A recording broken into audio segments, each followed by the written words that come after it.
So Vicken, today we're going to be talking about our November 2020 showcase auction. I mean, a lot of really, really great collections in this sale.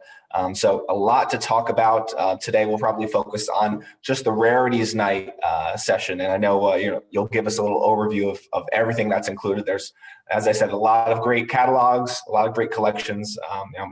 Pretty much anything you might be interested in, we're going to have it for you in our November sale.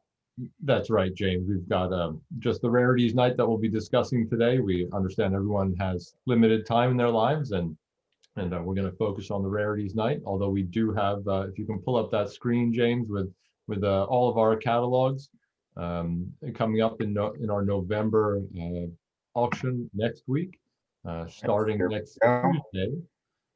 Next Tuesday is our first auction session, the Larry Ness collection of Indian peace medals, the greatest collection of Indian peace medals to be offered since the John Ford collection was sold in our very own sale rooms in 2006 and 7.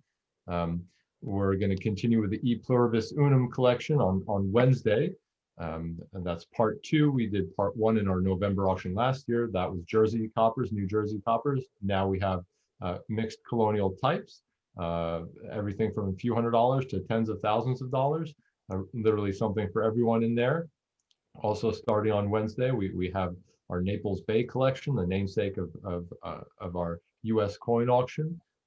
Naples Bay is literally hundreds and hundreds of type coins, Carson City dollars, US gold coins of all types from the 1790s through superb gem St. Gaudens double eagles. Our sessions continue with our Larry H. Miller collection, much anticipated, divided into 2 parts. One half in November next week. The second half will be in our newly added December showcase auction in mid-December. And we will continue with our Rarities Night session, which we'll be talking about tonight. And we also have a currency auction. So lots to consider in this auction. But today we'll be focused on just the Rarities Night, some extreme highlights there. Before we dive into the coins, some of you who are participating today already know me or James, but for those of you who don't, James, if you can take a quick moment and tell us about yourself, about your collecting interest, and you've been at Stack's Bowers now 7-8 years, right? Yeah. So I first joined Stack's in 2013. So you're looking at a little over 7 years, but like a lot of us here, and like Vicken, I was a lifelong collector. I started out with the gateway drug that a lot of collectors do, Morgan silver dollars, and from there and my different experiences here at Stack's, I've progressed to earlier classic American coinage. Early copper is one of my favorites. Large cents, colonials, and even some ancient Greek coins. So fortunately, my position here exposes me to a lot, and I get to indulge across a lot of different categories. And Vicken, what is your background here? I know you've been around the block much longer than I have. Well, I've been at the company. I'm finishing out my 21st year here, having been hired under the Stack's nameplate in 2000, basically straight out of college. So I'm a Stack's lifer at this point. Started out as a collector as early as 6. My oldest brother got me into it, and the rest, as they say, is history. I kind of went nuts with it and figured at some point in my career I would do something in coins, and that was at age 22. So it's been a great run, and as James noted, you get to a place like Stack's and Stack's Bowers, the things that you're exposed to are just tremendous. I thought I knew a lot about coins stepping into the West 57th Street Gallery on my first day of work in 2000, and little did I know that I knew nothing. Just being exposed to all the coins and all the great numismatists, clients, as well as colleagues, has just really advanced my numismatic knowledge and appreciation of such a wide array of coins. But that's enough about us. If you guys about us, you could read our bios at stacksbowers.com if you need to know more. Of course, email us directly. Our emails are right there at the bottom of our window panes. But yeah, let's get into some coins. Yeah, definitely. Look, we only have time for discussing a handful of the Rarities Night lots, but if you do have any questions, don't whether on the Rarities Night or on any other session that is in next week's auction, don't hesitate to reach out. So, James, you're a senior numismatist and a cataloger of coins here at Stack's Bowers Galleries, and I know you cataloged a fair amount of the Rarities Night lots. Among them, one of my favorites, the 1943 copper or bronze cent. Yes. This is Let's number 8. This is bring number that 8 up in on our the. website. This is number 8 in the 100 greatest coins, after only things like the 1804 dollar, 1913 nickel, 1933 double eagle. What's so special about this coin? Sure. Well, this is certainly a type of coin that really needs no introduction, but, we're going to give one anyway. The story behind this, of course, is that the U.S. was looking for alternative compositions to strike their coins to save copper for the war effort. Really, we know that, of course, these are dated 1943, but experiments for different compositions were, known at least as early as 1942, potentially earlier, and then even extended beyond 1943 into 1944. Of course, one of the great rarities, like Vicken said, number 8 on the 100 greatest U.S. coins. I did have the pleasure of cataloging this. Of course, this is, when this comes across your desk, you definitely take a moment and pause. Let's go back to the slab grade here. So this has been certified AU details obverse clean by NGC, but having seen it in hand, the eye appeal is really superior, especially for something like this. You have a few minor hairlines in the fields, maybe some brightness on the high points, but ultimately, there's nothing not to love about this. The reverse, in particular, is very lustrous, nicely struck for the issue. No significant marks. A really, really important example of this major mint error. Yeah, James, I mean, those minor marks that you've noted are there, and they might have come about as a result of their find. I mean, this came out of a gumball machine of a restaurant that, of all places, was across the street from the U.S. Mint, discovered in 1976. I mean, that's kind of a cool story.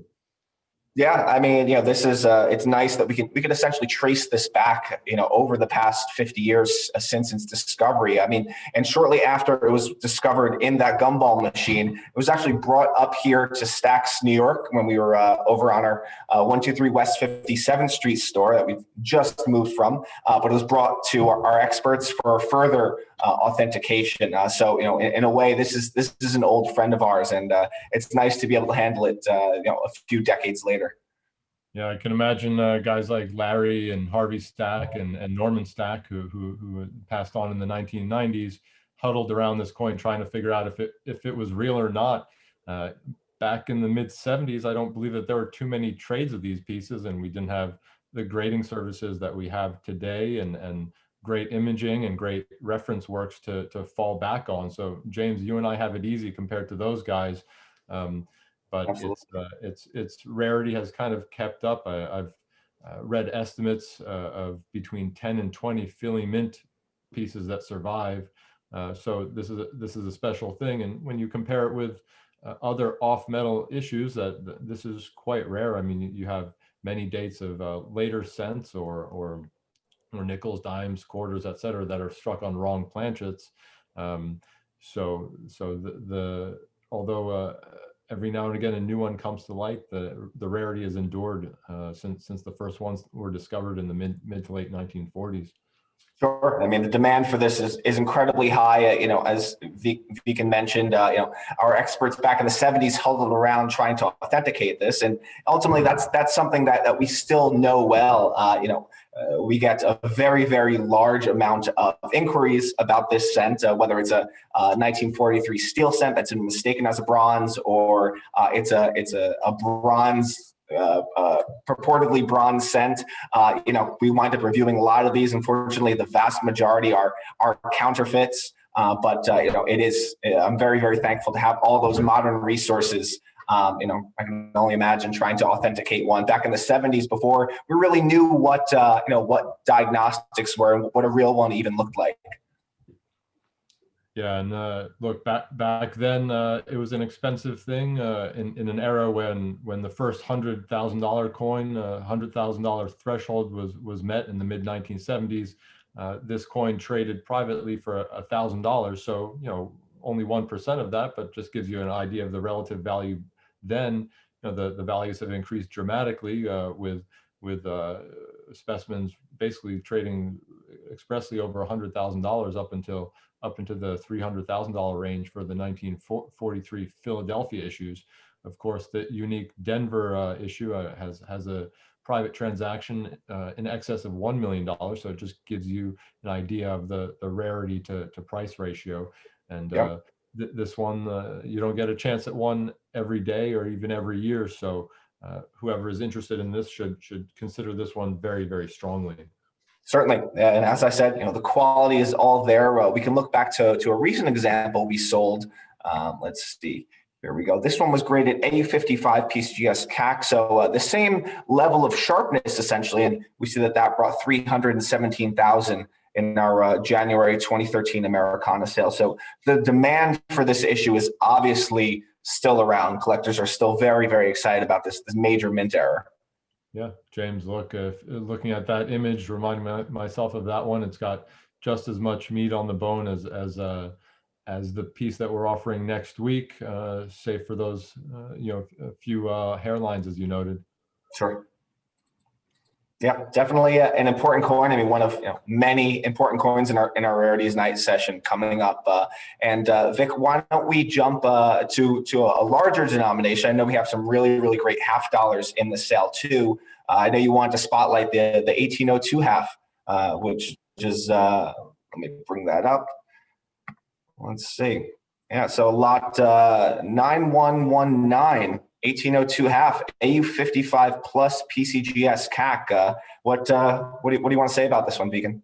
Look, this is another one of the great fresh coins in the auction from the Naples Bay Collection, which, as I discussed a few minutes ago, is just rife with lots of silver type, gold type, as well as more common generic later things like $20 gold pieces in superb condition. This early half dollar drape bust half dollar is just exquisitely toned. We've had the great fortune of offering a few in the AU grade range in the last several years, and none have rivaled the eye appeal of this one. If you can see around the peripheries, you got that electric blue lustrous area, kind of lightning to the gold and rose and things in the centers. The reverse is also toned, not as intensely, but you can kind of get a great idea of the relative intensity of the toning from PCGS's True View image, which we've just added to our auction offerings where available in the last 6 months or so. Great, this is one of PCGS's great saturated colored images, which really give you an idea of where the toning is and how intense it is on the coin. As I mentioned, it's superbly toned, sharp, lustrous, fresh. We don't know exactly when this coin was purchased by the Naples Bay Collection collectors, but sometime between the 50s and early 80s when the collecting ceased. So to put it in perspective, I believe there are several dozen that exist in AU55 or better, including the stupendous MS62 Pogue coin, which I believe is the finest certified of this one die pair only year. Here, James has pulled up an image of that coin, also exquisitely toned, ex James A Stack collection, as you can see. The one we have coming up next week has a CAC verification, which is extremely important these days for many collectors. For people vying for CAC verified coins, and I'm sorry, this is an AU55 plus, not just an AU55. CAC verified, there's only 2 in AU55, and I believe 2 in AU58 out of the several dozen AU or better survivors of 1802 that have been certified. So a very important coin to consider for people who are after CAC verified coins. We've seen a lot of half dollars come through here, James. having sold the E. Horatio Morgan collection over the last year or so, and we've offered over 1,000 drape bust and cap bust half dollars, a near complete die variety set, plus duplicates. There was no 1802 in there that rivaled this. So opportunity is there. People should take advantage. Collectors should take advantage. So this is just one of the many silver coins in Rarities Night and in the auction. But there's another thing I think, James, you also catalog that's kind of sort of silver related. It's actually steel. It's maybe you'd like to take the floor here. Yeah, sure. So, we see, even with all these great rarities, we've mentioned the 1943 copper cent, the 1802 half dollar. These do arise every once in a while. We see them. Whether it's depending on the quality, we might see them several times a year, once every couple of years. But the next lot that I want to talk about is lot 9139, also in our Rarities Night session. That is a Morgan dollar reverse die. Now, this is something that we seldom see. The last time we've handled a die like this is from the San Francisco Mint. The last time we sold one was in our 2006 sale of the Norweb collection. So, you're looking at over 15 years, or about 15 years, since any collectors had the opportunity to buy one of these from our sales. So a very, very cool piece, whether you're Morgan dollar specialist or just interested in mint techniques or mint errors. A really, really cool piece. I had the opportunity to review this in hand just a few weeks ago when we were producing the catalog, and it really is, it's mesmerizing to hold something that produced what is arguably one of the most popular U.S. coin series in existence. You have a very neat cancellation mark right across the eagle's breast there, not really obscuring anything important. The mint mark, nice and clear, nice and distinct. There's a little bit of roughness on the surface from either cleaning. I'm sure there was plenty of dye rust and environmental exposure. You have to remember that these dyes were they weren't collectibles at the time. Now, from the mint, you can buy canceled commemorative dies, modern commemoratives. But when these were being struck, when the Morgan dollars were being struck, these dies were essentially trash, and that's where a lot of these were recovered from. Not that they were prized and held onto, but they were just discarded as a hunk of metal. But yeah, this piece is. Did you have something to add, Vicken? Yeah, I mean, just I'm always reminded. I believe they found like a dye refuse pit outside the Carson City Mint, so they had just kind of thrown them out the window or something, and they were buried and found in the 20th century, I believe. And those obviously that survive are quite a bit rougher than this. So it's important to remember that very few of these survive in as pristine condition as this. Even the ones that were sold as scrap metal by the mint, I believe out of the San Francisco Mint in the late 1960s, most of those had their die faces, torched off. If you're lucky, you get a few letters or something that were missed on the cent, nickel, dime, whatever dies that are out there. And of course, you cited the modern mint ones, which look great, but they're much more available than like those commemorative half dollar and dollar dies, et cetera. Much more available than something like this Morgan dollar die. Yeah, I mean, the notion that a number of these were just discarded is kind of it's astonishing to today's collectors. But as I said, these weren't considered collectible. They were just a tool, a byproduct of producing our nation's coinage. The die face here is obviously in excellent shape. We have notes from our consignor that this is likely from an 1879 issue. So for all those VAM specialists out there, if you have the time, you can possibly even identify the very die pair or die pairs that this die struck. So a lot of cool opportunities here. We'll take a quick look at the shank. We see much of that original chrome plating is still there. A little areas of flaking, but still superior to most known examples. A really, really cool piece here. Yeah, James, I remember the consignor of this piece talking about this to me for the first time a few years back, and I he's been consigning with us slowly his collection of VAMs and mint errors and cool things like this. I think for the better part of a decade. And when he mentioned this to me the first time, I almost fell over. Every time he would visit us in the New York gallery, I would ask him, "Did you bring the die?" And finally, he brought the die. So this is Here it is. for the next generation of collectors. Yeah, no, a very, very cool piece. Let's, so we have a copper coin, we have 2 silver coins. Let's move on to some gold coins now. Earlier with the 1802 half dollar, Vicken was telling you about the Naples Bay Collection. And here we have another coin from the Naples Bay Collection. This one's a 1797 Small Eagle 10.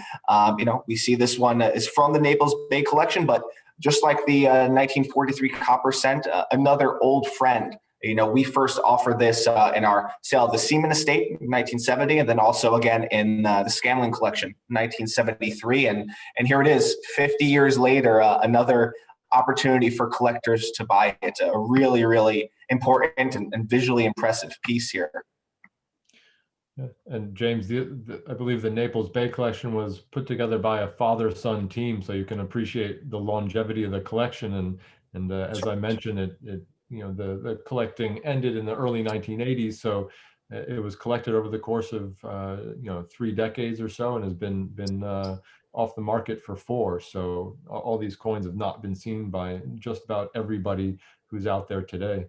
Yeah, it's certainly a cliche term in the industry, but I think the term fresh really applies to the Naples Bay Collection. These are things that were off the market, off the radar for decades, and being offered for the first time here in our November sale. This 97 Small Eagle 10 is I had the opportunity to catalog it a few weeks ago, and it's just gorgeous in hand. You have, very, very strong luster, beautiful, mellow yellow color in the centers, and then on the reverse is really where it starts to come to life. If you view it under a light source, you're going to see very, very vibrant shades of magenta, violet, all kind of emphasizing the reverse devices and emphasizing really the excellent strike. You have sharp denticles. It's very, very even. The diagnostic crack right here at 4 o'clock is nice and sharp, and you have these rectangular strike through errors here that can also help identify it for a future cabinet. Really, really cool piece. Let's go to that saturated PCGS True View that Vicken spoke about before, and you really get to see the visual impact of that reverse color from that coppery, reddish, magenta toning. Very, very pretty, and that really just compounds the overall rarity. Of course, the Small Eagle 10 is a famous rarity. Really anything with that Small Eagle design type is going to that represents a kind of pivot point between maybe the earliest coinage from the U.S. Mint, and then moving on to the heraldic eagle type, which is potentially less coveted or less prized. So really anything with a small eagle, we're seeing it on the half dollars recently, which we also have coming up, a small eagle half. This 10 is one of just one die pair was used to strike this whole issue. Only about 50 examples remain across all grades, and very few are as beautiful and lustrous as this one. Yeah, this we can't hit home enough, James, how rare the Small Eagle type is for the 1797. Most of the pieces that stream through our doors are of the larger heraldic eagle type. I think only the only rarer red book listed types are the 1795 9 leaves, of which there's an example from Naples Bay in Rarities Night, as well as the 1798 over 7 with stars oriented 7x6, also a great rarity in the series, and this 1797 Small Eagle comes next in the rarity pecking order. So don't take this opportunity lightly. We've had the great fortune of offering a few relatively high grade pieces over the last year or so, starting with an MS62, which went through our August 2020 auction, an MS62, as I mentioned, sold for $300,000. We don't expect that out of this AU55, but we expect vibrant bidding on Sure. this. And I believe we sold Anthony Tarasca, who's the namesake of a book on the die marriages of early tens. Here you go. Thanks, James. Tony's coin, Tony Tarasca's coin, sold for $132,000 in identical grade. Last summer at our August 2020 ANA auction, part of his die marriage set of early eagles. That was just stupendous to have that many early eagles in one place. I don't know that happens too often. The stories of Harvey Stack resonate with me. With one of the safes that was in our 123 West 57th Street gallery was basically put in, one section of it was put in to store the early fives that were purchased out of the Colonel Green estate in the 1940s. And to put it in perspective, the collection was so big and expensive that the Stack family at that point could only afford to buy one little piece of it, but they were selling from it for many decades after. So just to give you an idea of the relative concentration of that you could have close to 100 years ago versus these today, where in any given show or auction you might just have a few or a couple of dozen pieces if you walk the entire floor. So don't take this opportunity lightly either. Sure. No, I mean, really any early 10 and early cap bust 10 really, gives me pause, but, see a 97 small eagle is definitely a rarity in our sale. And, if we want to stick with the $10 eagle denomination, let's jump forward about 100 years, a little over 100 years. And I know we have a really nice 1907 wire edge Indian 10. Let me pull that up here. There we go. Lot 9211, also in our Rarities Night session. This one graded MS65 NGC, so a gem example. Vicken, did you want to give us some background on this piece? Sure. I mean, this is, I'm sure the name St. Gaudens is familiar to just about everyone participating with us from home tonight, this afternoon rather. It's basically St. Gaudens's concept for the design as close to what he intended. Teddy Roosevelt kind of pulled St. Gaudens into his pet project, his pet crime, as he called it, to redesign basically the entire American coinage in the vision of the art of the 21st of the early 20th century, harkening back to the high relief medallic artistic coins of ancient Greece.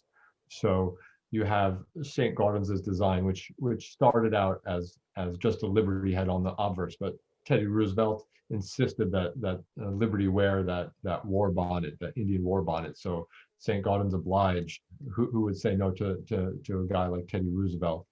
So he added the war bonnet, keeping the medallic high relief. On the reverse, you have St. Gaudens's design. He cribbed his defiant eagle design from the 1905 Teddy Roosevelt inaugural medal, another tour de force of 21st century sculptural and numismatic art. There you see it in medallic form. It's as I said, St. Gaudens's concept as it was intended. Unfortunately, these artistic concepts don't always hold up to actual production requirements. We have to remember the U.S. Mint is a factory at the end of the day. Their intention is to put out large quantities of coins, keep the quality high, but to get them out quickly. You just couldn't do that with this kind of medallic relief that's on these early issues of the St. Gaudens $10 gold piece. Such high relief, there were no rims which prevented easy stacking. The fields are kind of basined or concave, just nothing that could be done quickly in the eyes of a factory.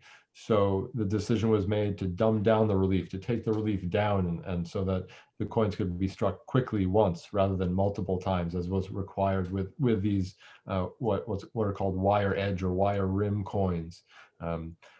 When Roosevelt realized that he just wasn't going to get his way in terms of the production process, he recommended that a bunch of these be struck off in this format, as we see today in front of us. for collectors, for government officials, etc. So a little over 500 were made as a testament to St. Gaudens's design. Unfortunately, St. Gaudens died of awful intestinal cancer, I believe, in great pain in these final moments as he's trying to please the President of the United States.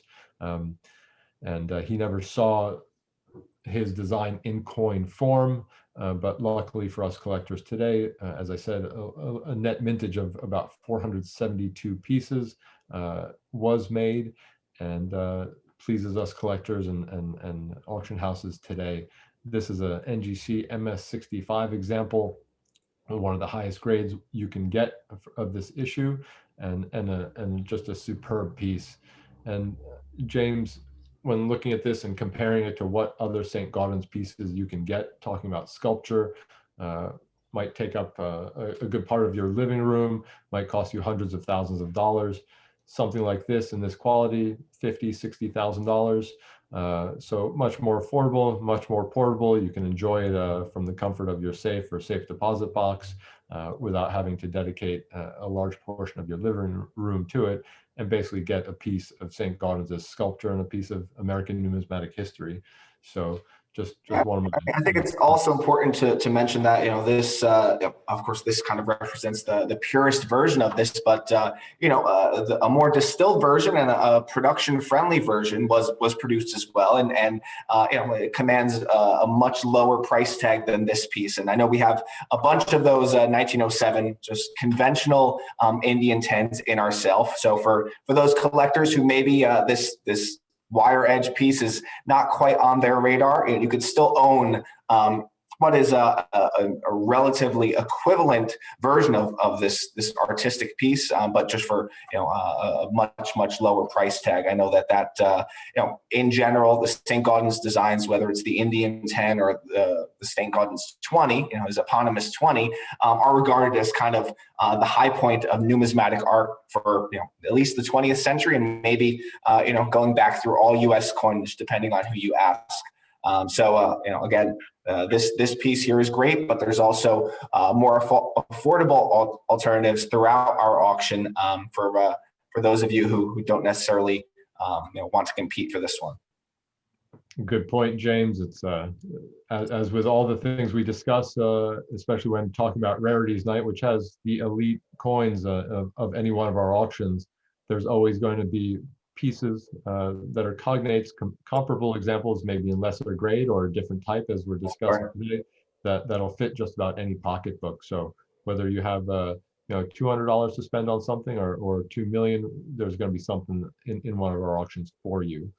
So I think that just about wraps up the highlights that we wanted to discuss today. James, do you have anything that you'd like to add to any of the pieces? Nothing in particular, just that, there's many excellent highlights in Rarities Night. Honestly, we could probably talk for hours about all the different highlights. And, about a week from now, when things go to the auction block, we will be going over each one lot by lot as it closes in Newport Beach live at the auction.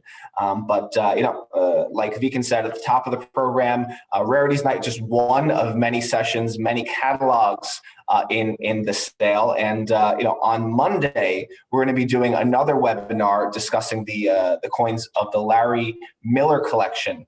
That's a really exciting piece, some really excellent Morgan silver dollars there. And I know Vicken and I are excited to talk about that group too. Yeah, it's when I first got caught wind of that we were selling this amazing collection of super high quality Morgan dollars and other 20th century and 19th century sets, as well as type coins. It just blew my mind. I mean, to look at that catalog, the 1896S silver dollar and MS69 CAC, I mean, I just didn't think a coin like that could exist, but here we have it for your viewing and bidding pleasure. So we're excited to talk about Larry's collection on Monday. I believe that begins at 3 p.m. Pacific time, 6 p.m. Eastern time. So make sure to, we'll be sending out an invite on that shortly. Make sure to register and view that. And as I mentioned, this is just part one of Larry's stupendous collection. We'll be offering part two in our newly added December live auction.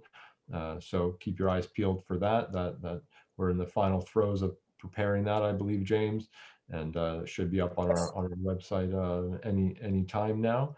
And we appreciate you guys joining us today, taking time out of your busy days to view a few of James and my favorite coins in Rarities Night. And we look forward to your participation in future ones.